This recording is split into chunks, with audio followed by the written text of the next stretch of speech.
The Quran is clear. True faith is based on worshiping God alone, without partners or additions. When God alone is mentioned, the hearts of those who do not believe in the hereafter shrink with disgust. But when others are mentioned beside him, they rejoice. This verse exposes a deep spiritual reality. True monotheism, mentioning God alone, is rejected by many who claim to believe. The Quran defines the pure testimony of faith. God bears witness that there is no God but He, and so do the angels and those who have knowledge. 3. This is the Shahada, the declaration of God's oneness and uniqueness. However, the most common formula recited by Muslims today, there is no God but God, and Muhammad is his messenger, is not the Quranic testimony. It was introduced later by human traditions, primarily the hadith literature, centuries after the Quran's revelation.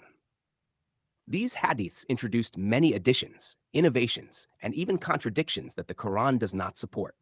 The Quran repeatedly warns against associating partners with God, an act called shirk. God does not forgive associating partners with him, but he forgives what is less than that to whom he wills. 448. Adding a human name, even the Prophet Muhammad, alongside God in the testimony, compromises the purity of monotheism. The Quran also warns about following traditions blindly. And when it is said to them, follow what God has revealed, they say, rather, we will follow that which we found our fathers doing, even though their fathers understood nothing, nor were they guided. 2:170.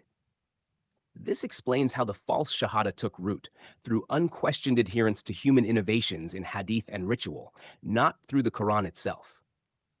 The Quran exposes hypocrites who say with their tongues what is not in their hearts. They say with their tongues what is not in their hearts, but God knows what they conceal. 3 verse 167. In chapter 63 verse 1, hypocrites say, we bear witness that you are truly the messenger of God. Yet God calls them liars. The Quran emphasizes God's absolute uniqueness. Say, He is God the One, God the eternal refuge. He neither begets nor is born, nor is there to Him any equivalent. 112, 1-4. Adding any name beside God violates this core principle. The Quran's Shahada is therefore singular and pure. There is no God but God. The addition, and Muhammad is his messenger, is a post-Quranic human innovation derived from hadith traditions.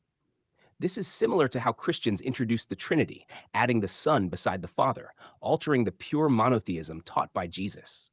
The Quran warns about those who twist or add to the revelation. Have you seen those who claim to believe in what was revealed to you and what was revealed before you? They wish to seek judgment in falsehood while they are disbelievers. True faith requires returning to the Quran alone, rejecting all human-made additions and intermediaries. Your declaration of faith must be pure. There is no God but God. No additions, no partners, no intermediaries. This is the path to salvation and true submission. Choose it with sincerity. Your faith depends on it.